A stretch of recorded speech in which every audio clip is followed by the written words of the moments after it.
Uma amante, um filho renegado, um ex-presidente e contas misteriosas no exterior. Não é a nova minissérie da Globo. Aliás, é uma história que eles não estão fazendo muita questão de te contar. Quer saber que história é essa e por que ninguém está falando nela? Então segura aí que depois da vinheta você vai saber tintim por tintim desse babado. Vai!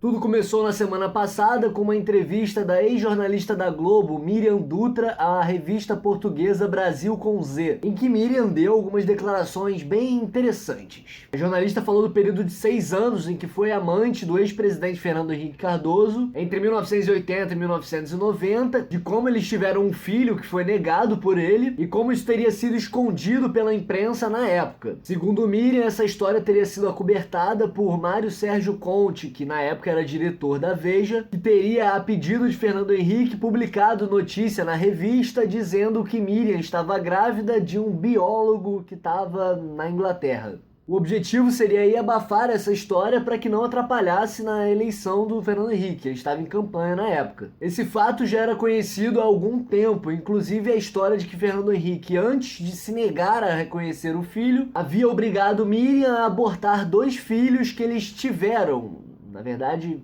teriam, né? Isso inclusive na novidade para quem lê o livro de Palmério Doria, que conta esse, dentre muitos outros podres desse carinha aí que se acha príncipe de alguma coisa.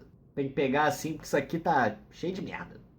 Mas aí vem o detalhe que deixa essa história interessante e merece a nossa atenção. Miriam contou na entrevista que depois de ter sido rejeitada por Fernando Henrique, pediu transferência na Globo para Portugal para, segundo suas palavras, se exilar. E passou a trabalhar na emissora de lá. Foi quando ela revelou que Fernando Henrique enviava dinheiro para ela, se liga nessa, através de um contrato fictício de emprego na Brasif, aquela loja de free shop, sabe qual é? Tem nos aeroportos. Em que ele teria depositado $100 mil na conta da empresa, que seria repassado a ela como se ela estivesse trabalhando lá, mas na verdade não estava trabalhando nada. Um rápido parênteses. Segundo Miriam, apesar de algumas notícias terem saído na mídia em relação a isso, dizendo que Fernando Henrique teria reconhecido o filho e tudo mais, ele diz que fez 2 exames de DNA nos Estados Unidos que comprovaram que ele não era o pai. Aí ela disse que ele fez isso sem o conhecimento dela, que ela não ficou sabendo disso, que tinha certeza que o filho era dele porque ela só esteve com ele durante 6 anos, etc, etc, etc, etc. Enfim, eu não vou ficar discutindo aqui se é ou não é filho, se ele reconheceu, não reconheceu, se assumiu, não assumiu, até porque eu não sou Ratinho nem Nelson Rubens, então a vida sexual aí amorosa do Fernando Henrique pouco me interessa, até porque só de falar disso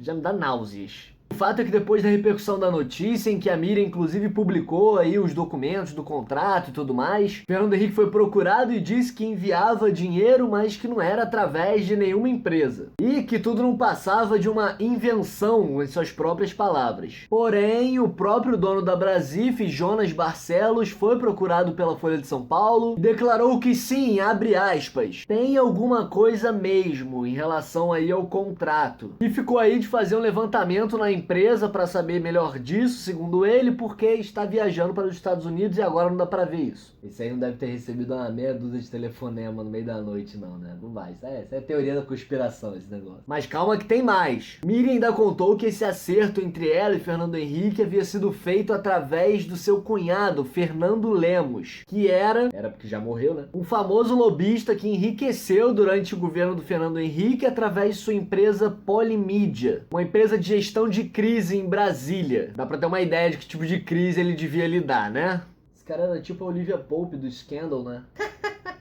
Pra deixar essa história ainda mais estranha, se liga nessa. A irmã da Miriam, Margrit Dutra Schmidt, foi identificada pelo colunista do Globo, Lauro Jardim, como sendo funcionária fantasma do senador José Serra, onde ela trabalha há 15 anos, que foi vista aí vários dias indo lá, botando o dedo no ponto e indo embora, botando o dedo no ponto e indo embora, botando o dedo no ponto e indo embora. Serra foi procurado e disse que sim, que ela trabalha pra ele, mas que trabalharia em casa, num projeto de educação sigiloso, que segundo ele ela não trabalhava no gabinete porque não tinha espaço.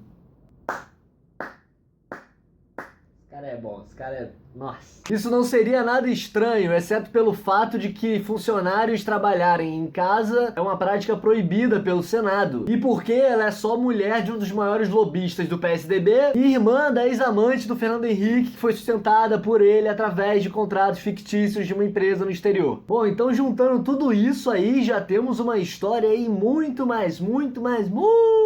estranha, né? E aí que chegamos no ponto-chave desse vídeo. Por que diabos não está sendo dada importância a essa notícia na mídia? Por que não tá tendo capa de Veja da época, matéria zona no Jornal Nacional, aquela roda de debate do William Vac no Globo News, cheio de especialista pra tudo que é canto? Por que uma história estranha e mal explicada e mal contada desse jeito, envolvendo repasse de dinheiro, empresa no exterior, contrato fictício, lobista, tá sendo ignorada pela mídia como se fosse um detalhe, uma coisa menor, sem importância. Cadê os promotores proativos aí pra investigar essa e outras histórias? Como o apartamento que o Fernando Henrique comprou agora há pouco tempo em Higienópolis pra nova esposa dele, no valor de singelos 950 mil reais. Cadê a Polícia Federal engajada aí pra saber que contas são essas no exterior? Por que ninguém quer saber que dinheiro é esse? De onde veio? Como? Onde? Por quê? Cadê nosso implacável combatente da corrupção aí, juiz Sérgio Moro? Pra botar no bolo da Lava Jato, esse ex-presidente fez reuniãozinha no fim de seu mandato para arrecadar aí 7 milhões pro seu instituto, de empresários da Odebrecht, Camargo Correia, essas empresas aí que estão sendo reviradas do avesso pela Lava Jato. Vamos lá, galera, não é para combater a corrupção aí, investigando o triplex dos outros, parquinho de 4 mil reais e quantas vezes o Lula foi tomar cachaça e queimar uma carne no sítio do amigo? É também pra gente revirar o passado da Dilma aí na Petrobras e tudo mais. Então, ó, vamos nessa. Quero saber também que história é essa aí de Fernando Henrique mandar dinheiro pro exterior através de empresa. Que contas são essas que ele tem lá fora? Onde? Quanto? Como? Ué, a gente vai botar isso pra debaixo do tapete? O que não dá é a gente achar que combater a corrupção é ficar escolhendo o desafeto da gente. Quer investigar o Lula? Investiga. A Dilma? Investiga também, vira do avesso. Com tantos e tantos indícios aí na nossa mão, o Fernando Henrique a gente não vai investigar por quê? Ele tem cara de vovozinho aí, porque ele acha que ele é o príncipe dos sociólogos, da moral, da ética, sei lá, de quê. Mas eu não sei vocês, mas eu tô de saco cheio de corrupção, mas eu fico mais indignado ainda com essa seletividadezinha da mídia, do judiciário, de ficar escolhendo um lado enquanto favorece o outro. E ignora o que um lado faz e fica colocando como se fosse só o outro que fizesse. Pior, usando isso como alavanca política. Por isso não se engane, a mídia não tá interessada em fazer justiça com esse negócio de corrupção. O negócio dela é fazer campanha, favorecer os seus e que o resto...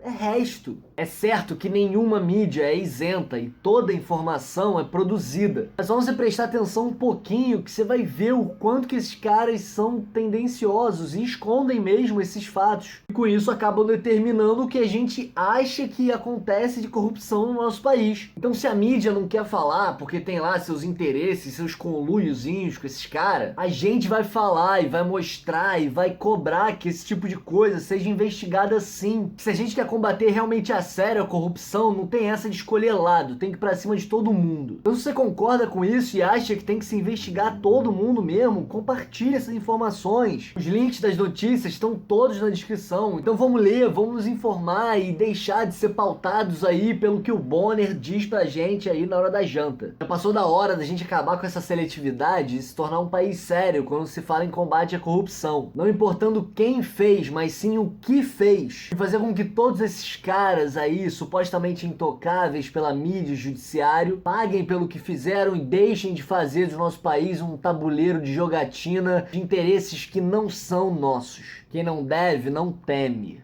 E aí, seu príncipe? Vamos investigar?